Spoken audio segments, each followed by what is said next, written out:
rockin' with it.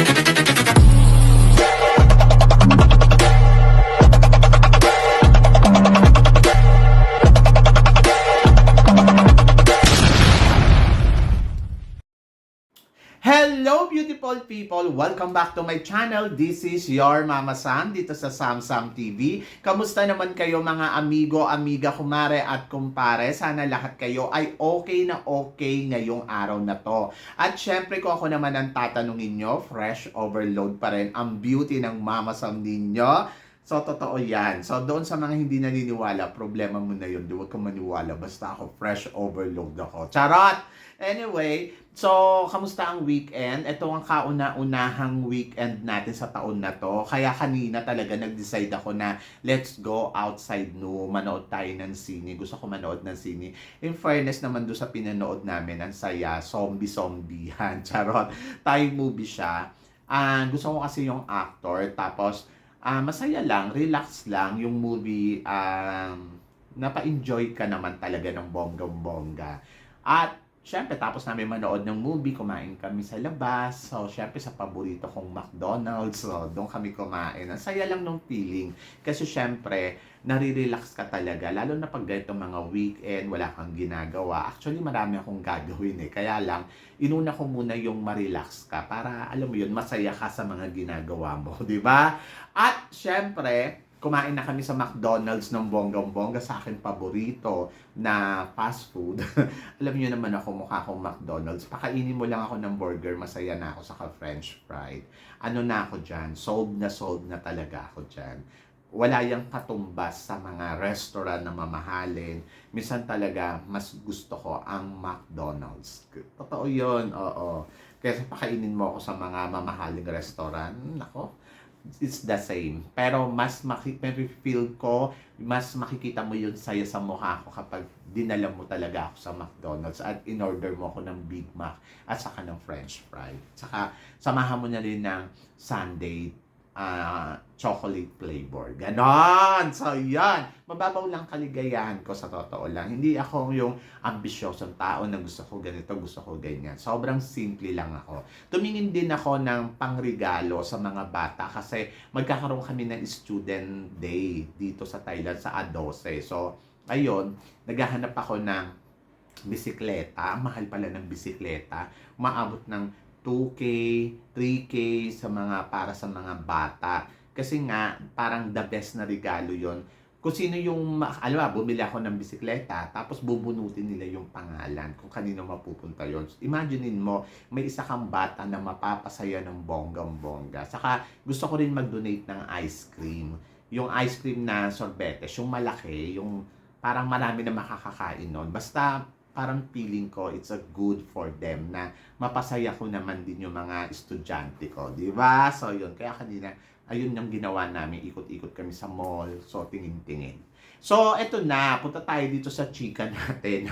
Talaga naman nako, nakakaloka. Actually kanina tinapik natin yung ibang komento ni Miss Melanie Marquez dito sa regarding sa experience nila dito sa Miss Universe, kung ano ba yung reaction niya doon sa pagkakatalo ng anak niya na parang feeling nga natin ay nadaya talaga dito sa competition na Miss Universe. At ngayon naman, i-continuous natin yung chika natin dito tungkol naman doon sa reaction niya about sa pakikipagkaibigan ni Michelle D kay Antonio Forcildo, di ba? So, ayaw pala talaga ni Melanie Marquez na mapaklose itong si Michelle D dito kay Antonia kasi wala siyang tiwala kay Antonio Forcildo. Di ba? Grabe yung revealing na yon. But naiintindihan ko bilang nanay ha. Kasi syempre nga naman, sinabi nga ni Melanie Marquez, sa simula pa lang daw ay sila na ang sumira kay Michelle D. Hindi pa man sila nakakarating ng Miss Universe. Talagang sinabi daw ni sinabi ni Melanie Marquez na sinira nila itong si Michelle D sa simula pa lang.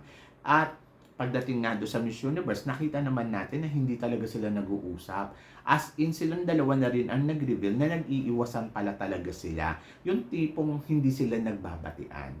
So, ibig sabihin, may tension. So, ako naman, para sa akin ha, una, syempre kahit din naman ako, nung simula pa lang, nagtataka na ako, bakit itong si Antonia hindi lumalapit kay Michelle D. So, parang feeling ko, siniseryoso niya talaga ang competition. Kumbaga parang talagang tinitignan niya na malaking kalaban niya etong si Michelle D.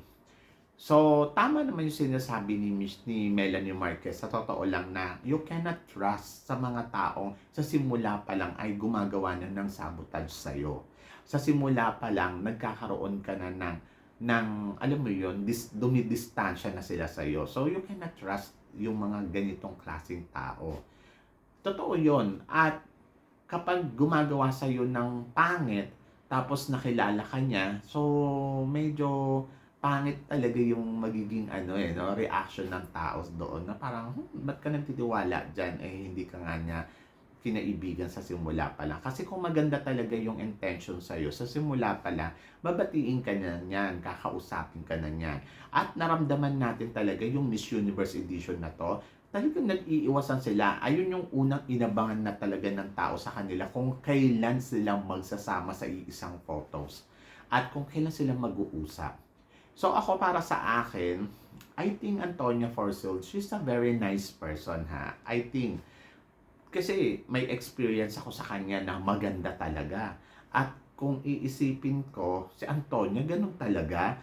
Parang feeling ko, it's not about Antonia Forsyth. It's about siguro doon sa mga taong nasa paligid niya. Yung gumagawa ng ganito na siguro ando doon na yung sinasabing gano'n, mag-ingat ka kay Philippines, si Philippines ay ganito, si Philippines ay ganyan, or yung gumagawa ng sabotage, I think hindi naman siguro talaga mismo si Antonia Forsyth. Maaaring isa doon sa mga team niya or maaaring nasa paligid niya. So, hindi naman natin din maiiwasan. Maaaring agahanga or kung sino man. Ayun lang yung akin. But, other side, naiintindihan ko yung komento ni Miss Melanie Marquez kasi syempre anak niya yun. Ang wala siyang ibang kundi protektahan talaga yung anak niya. At kahit sinong magulang, ganun yung gagawin. At kahit ako, ganun yung gagawin. At hindi rin naman natin maiiwasan sa simula pa lang, nagtataka tayong lahat. Kasi mismo tayo na hindi tayo kamag-anak ni Michelle D o hindi natin kaano-ano si Michelle D, pero nawa-wonder tayo bakit nag-iiwasan yung dalawa hanggang sa dumating na sila sa puntong nasa isang area lang sila pero hindi talaga sila nagbabatian. Pero si Michelle D kasi pure heart siya eh. Ando doon yung sincerity. At saka may mga nakita ako na si Michelle D ang unang-una talaga na nag-reach out doon sa Instagram kay Antonia Forsyth. And then nakita naman natin na hindi talaga yung sinagot ni Antonia. So doon talaga sa part na yun, medyo nadismay ako kasi parang bakit? Ba't hindi mo sinagot? Anong meron? So doon yon sa part na yon. Pero kasi naging malinaw naman yung lahat, na explain naman nila ng maayos na kung bakit ganun yung nangyayari. Nagkaroon talaga sila ng tension, nagkaroon talaga ng iwasan, nagkaroon ng hindi magandang panimula. But, yun doon sa sinasabi ni Melanie Marquez, I cannot trust you. Dapat lang mag-ingat talaga si Michelle D pa din, miski papano. Hindi dapat talaga yung 100% na yung sasabihin mo, ibibigay ko yung trust sa'yo. Mabait si Michelle D kung ganun yung gagawin niya. Pero, kasi sa experience, 'di ba? Ako kasi nadadala talaga ako sa experience. Ako kasi din yung tipong tao na hindi ako nag-iisip ng kahit ano sa una, pero kapag naramdaman ko na medyo may actions ka na hindi maayos, doon talaga magsisimula na ako na mag-isip na kailangan ko mag-ingat sa taong 'to. 'Di ba? So 'yon. So ayun yung nakita ko sa sitwasyon nila ni Antonia Forsyth. Kaya gano'n na lang din yung reaction ni Miss Melanie Marquez. But, doon naman sa sinasabi na kung ginamit din ni Antonia talaga itong si Michelle D. I think siguro nakafocus lang siya doon sa laban niya, sa competition. Hindi para mapag-usapan. Kasi, ano doon siguro yung competition talaga yung nagdala sa kanila ng ganito na sitwasyon. At naaalala ko, si Antonia Forsyth, marami talaga siyang followers sa simula pa lang. Maraming sumusuporta sa kanya.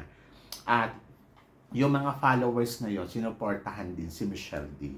Kasi si Michelle D, kung titignan mo, maganda yung naging feedback sa kanya yung resulta ng pagsasama nila ni Antonia. Kasi si Michelle D kasi, ang followers pa lang nun, wala pang milyon, nasa 500k pa nga lang di ba? Yung pumunta siya ng Miss Universe. Pero yung mula yung nag-close silang dalawa ni Antonia talaga, yun, umabot talaga siya ng milyon, ang bilis. Tapos ngayon, meron na siyang 1.7 million. Si Antonia naman ay merong 1.9 million. Actually, naabutan na yan ni Michelle Di halos Kasi nung last time na tinignan ko, 1.8 si Antonia, 1.7 naman si Michelle D. Pero ngayon, 1.9 na si Antonia. Kumbaga, parang ang akin, career-wise, talagang gagamitin talaga nila yung isa't isa para mas mapag-usapan, mas umangat yung career nila. Kasi kailangan nila to So, may mga offer na ganito. Pero syempre, bilang nanay kay Melanie Marquez, talagang hindi niya talaga mapagkakatiwalaan ng ganun-ganun lang kabilis itong si Antonia Porcel. At naiintindihan ko si Miss Melanie Marquez sa reaction niyang yun. Diba? At siguro kay Michelle D, mag-ingat lang siya. Kasi hindi din natin alam kung ano ba talaga ang totoo na nangyayari or ano ba talaga yung totoo sa kanila. So, konting ingat lang. Wala namang masama kung mag-iingat, di ba? But, tulad nga na sinabi ko, mabait naman si Antonia. Hindi naman siya siguro yung tipong gagawa ng masama kay Michelle D. Lalo na ngayon, nagkakilala na sila ng wagas, di ba? So, nakita naman natin after ng mga ganong eksena, grabe na yung closeness nila.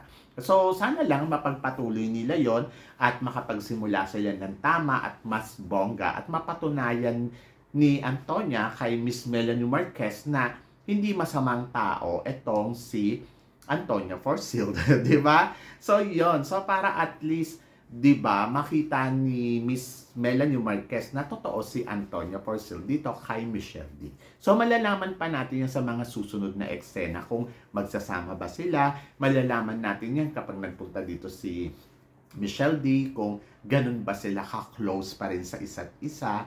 So, tingnan natin yan sa mga susunod nilang eksena. Pero syempre, sa kabilang banda, nakakaloka kasi syempre may ganong reaction si Miss Melanie Marquez. Simple lang si Miss Melanie Marquez pero grabe tumira, di ba? So, yun. So, kayo guys, ano guys ang masasabi nyo sa pahayag na to ni Miss Melanie Marquez? So, please comment below kung ano naman ang reaction mo sa kanyang interview na narinig mo tungkol dito kay Antonia Porcel na ayaw niyang pagkatiwalaan. So, yun. So, guys, kayo guys, ano guys ang masasabi ninyo? So, please comment lang guys. Maraming salamat syempre sa inyong lahat sa walang sawang suporta na binibigay ninyo syempre dito sa channel ko. At sa mga hindi pa po nakaka-subscribe dyan, please don't forget to click like and subscribe my channel at i-click na rin po ninyo ang notification bell para lagi kayong updated syempre sa aking mga chika. Sabi nga ganon, always keep smiling lang para lagi kang maganda. So guys, hanggang dito na lang.